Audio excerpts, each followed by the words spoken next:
gang, Nikki at Bunny Cross Oxford here with another Dyer with Me video. I hope everyone's doing alright, getting into the swing of the new year. I'm sat here mixing a little bit of dye, just want to make sure it's 100% dissolved before we get on with what we're doing. If you're new to the channel, welcome, Happy New Year. Very happy you're joining us. So what are we doing today? I'm just gonna, sorry, I should have done this probably off camera, however I'm kind of running short on time. So I'm trying to get as much done as possible while also filming, which is why this is probably going to be an absolute dumpster fire of a video, but that's okay.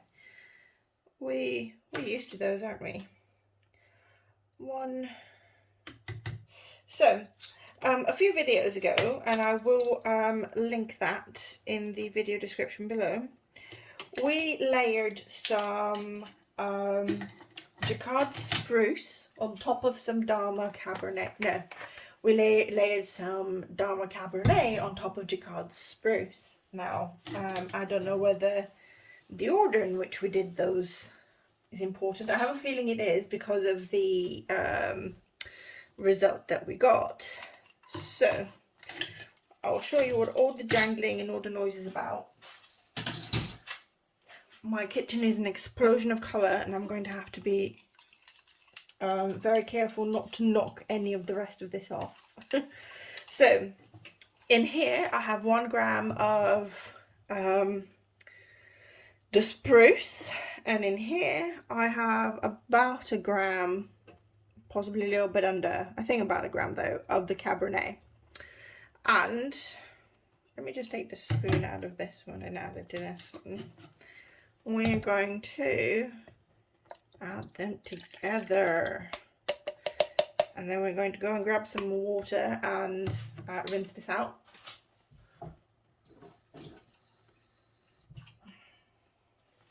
I still a lot of pigment in here, and add that to there. Now I know that the volume of water in this case doesn't really matter.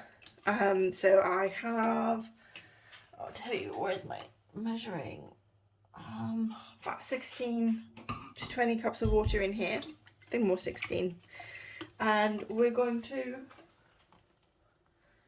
what have I done with my citric acid? Oh.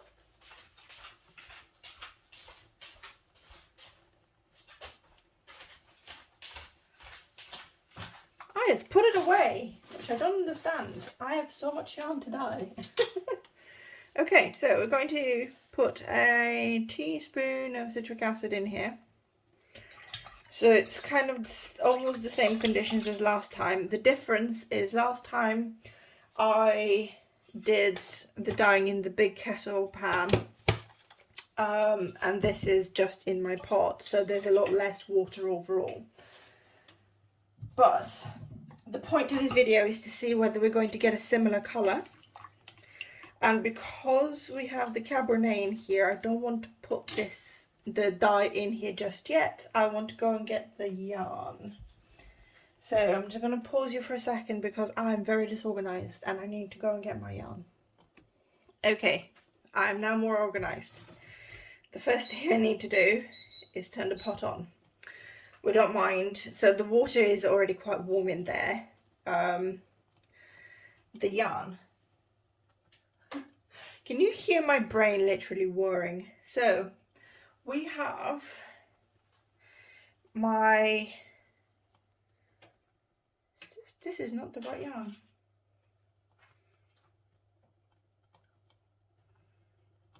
Give us a second. Right, I'd completely lost my mind.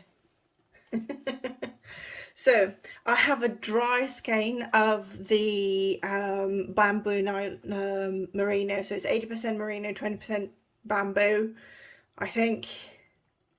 Yeah, that sounds about right. And then I have my brushed Surrey alpaca. So this has been pre-soaked for about 45 minutes to an hour, so not a lot, but enough to get some moisture into it. This is an alpaca silk blend. The alpaca gets the water in quite quickly, but the silk doesn't. And I don't mind if the silk remains lighter than the alpaca. The idea is that I want to knit with these two afterwards. I have a knitting project in mind that I'm quite excited about, and I really want to see how this turns out. But I want this to be really quite tonal, hence why it's dry. And this I needed wet, because putting dry Surrey alpaca into a pot is a nightmare. One of the reasons is this is not superwash. Surrey clings to itself at the best of times. If you put it straight into the pot when it is dry, from personal experience, winding this into a cake later will take hours, because you can't go quickly.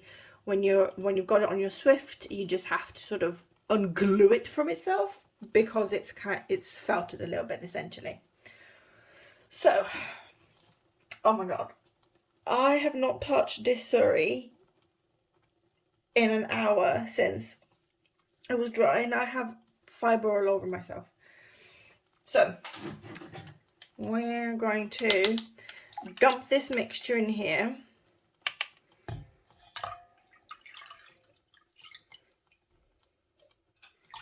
Give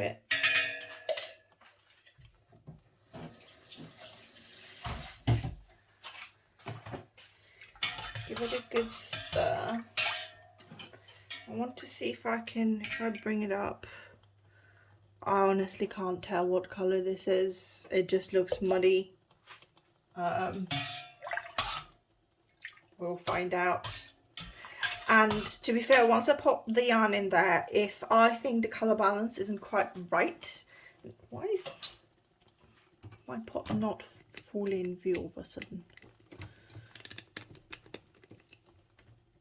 Tell you what, I need a new tripod. This tripod has now broken itself in 20 different pieces, and it's really annoying. I've got Surrey all over me. Okay, so let's dump the yarn in. See what happens. We're going to have to coax the dry skein a little bit, but that's fine. So in it goes.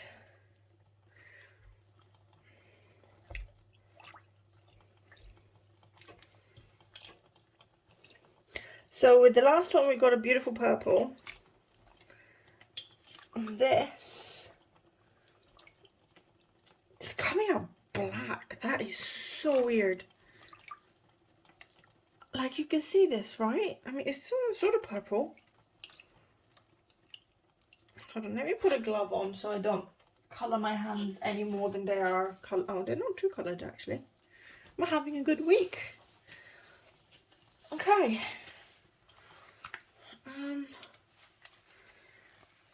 So, oh, that is a lot of water. I'm going to move, oh, sorry. I mean, it wouldn't be me if I wasn't knocking the camera around, would it? Okay, so we are ending up with a much more pigmented yarn. I think part of that is because last time, although I'm still using 200 grams of yarn, so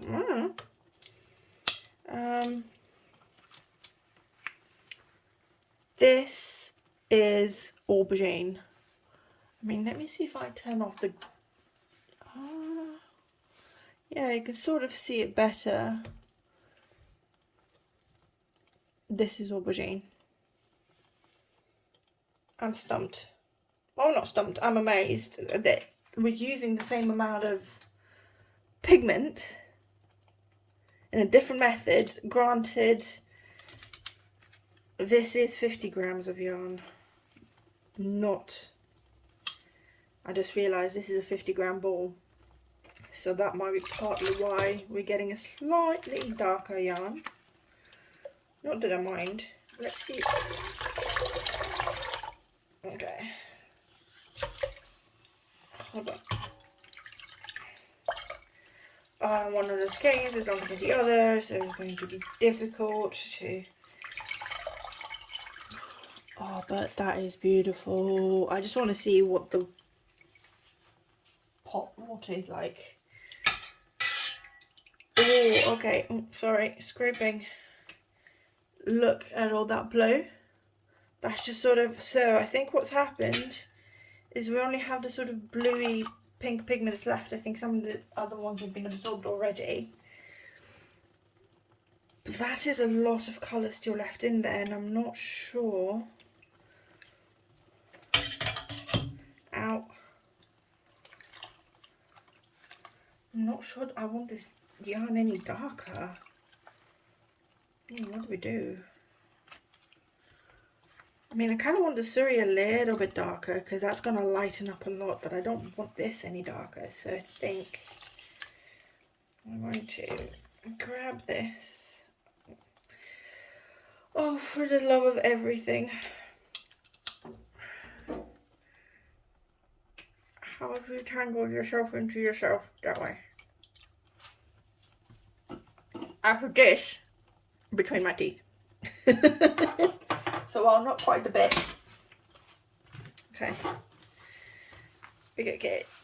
Sorry, we're doing some on-camera yarn rescuing stuff. So just going to squeeze this because I really don't want this any darker.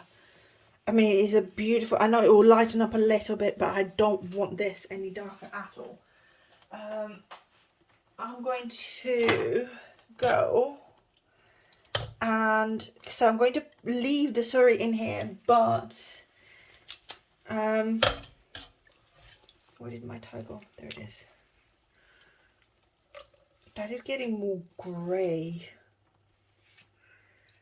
Do I want to leave the suri in here?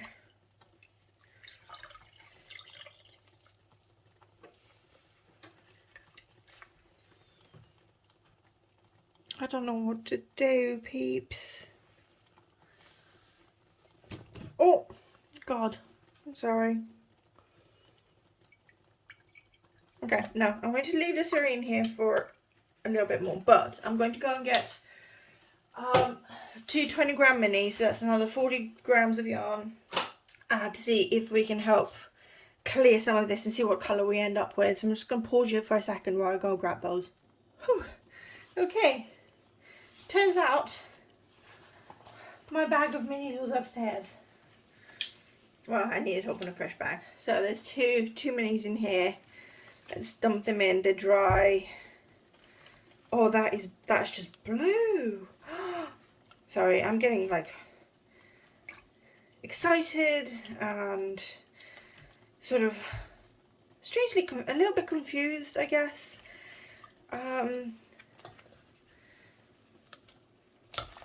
By just how this is turning out. I'll tell you what we'll do.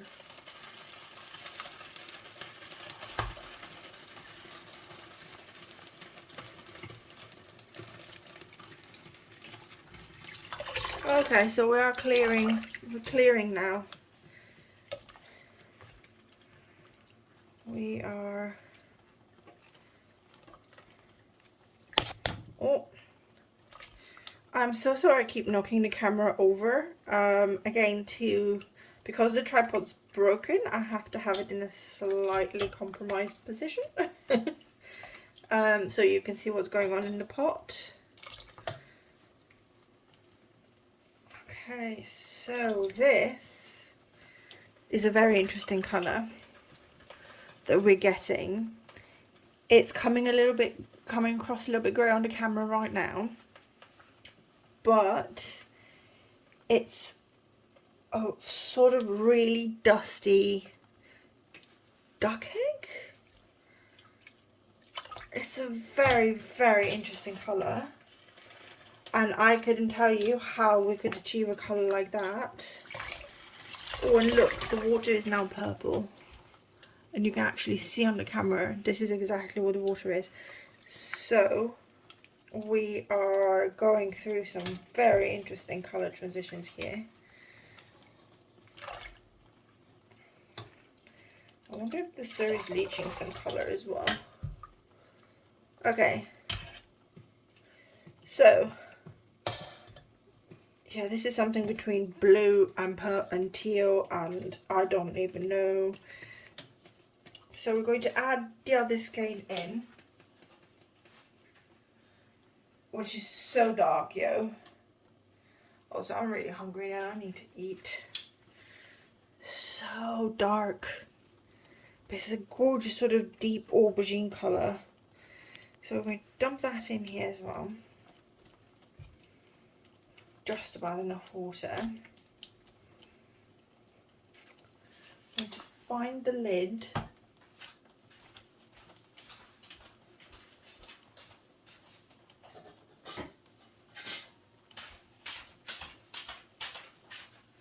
going to pop the lid on, and we're going to leave this for 40 minutes to see what happens.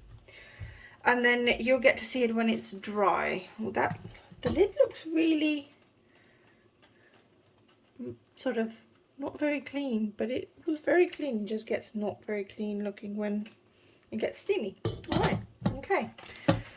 I will see you when this is dry and we'll do some comparison. I've linked the other video in the iCards a couple of times as well. But yeah, this experiment has been very interesting. So we have some dry yarn and we have some interesting results. I'm going to bring in the two skeins from the previous video, and you'll be able to watch the previous video somewhere on the iCard here or whatever. I'll link it below as well. But so these are the two original skeins, and you can instantly see the difference. Now there are a couple of things that I think are different in terms of why the colours are so different.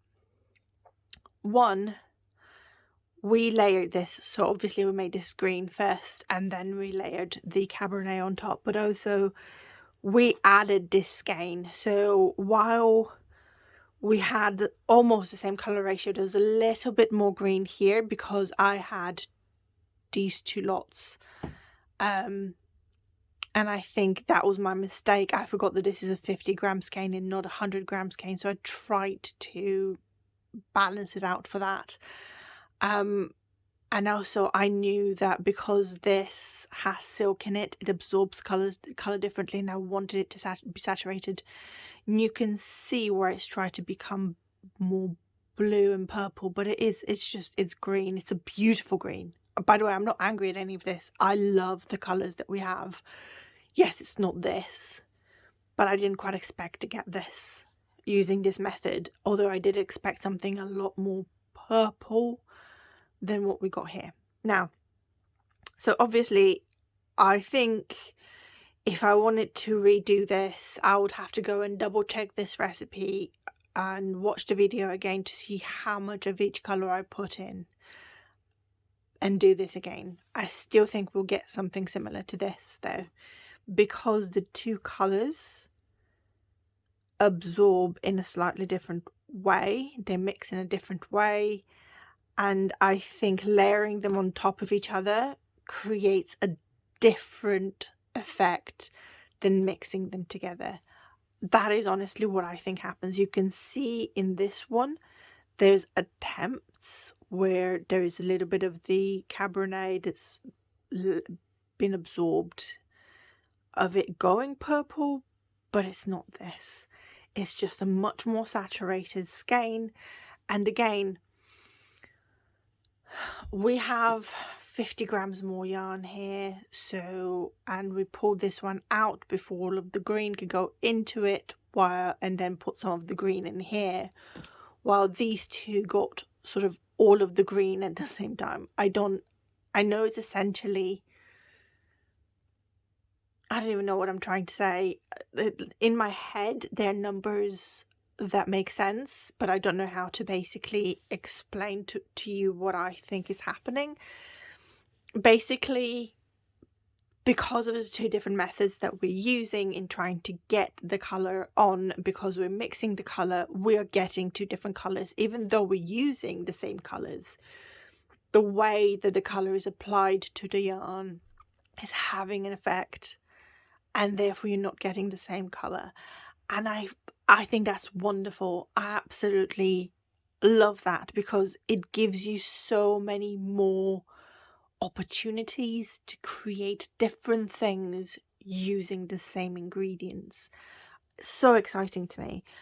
These I added in there because I just thought we had too much color going on. They are this beautiful sort of dusty green it's quite cold. It's very tonal. I love it. This yarn is very tonal. I will unskein it for you to see. And you can see where it gets darker, it tries to change into a more purpley blue yarn. So you can see the tones. You can see it's darker here and it's lighter here. You can see, I mean, the thing is, right, so this yarn has bamboo in it, so it has this beautiful luster. The yarns are the same as well. So, oh no, are they the same? Huh, they're not the same yarn lot. Hold on, I need to get this closer to my eyes.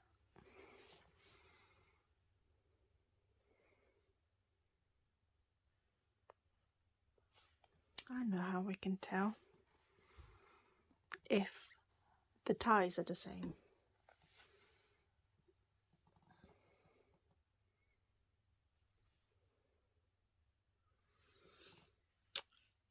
And they're not. We don't have that red tie over here. That's because I know for a fact this is my bamboo. So it's 80% merino, 20% bamboo. And just the feel of it now is different. The twist of it is different as well. You can see this is a lot more twisted. So this is going to be the 80%, because it doesn't have a red tie on it. So it's not my MCN. My MCN has a red version of this, just red rather than striped. And my 80% merino, 20% nylon has no tie. It has no colour to distinguish it. So this is what this is. So we have discovered another reason why the two yarns may be different. The fibre content is different, which will mean that the way the colour is absorbed is different. The bamboo, being a plant-based fibre, will not absorb any of the colour, so the wool in here has a lot more colour to absorb as well.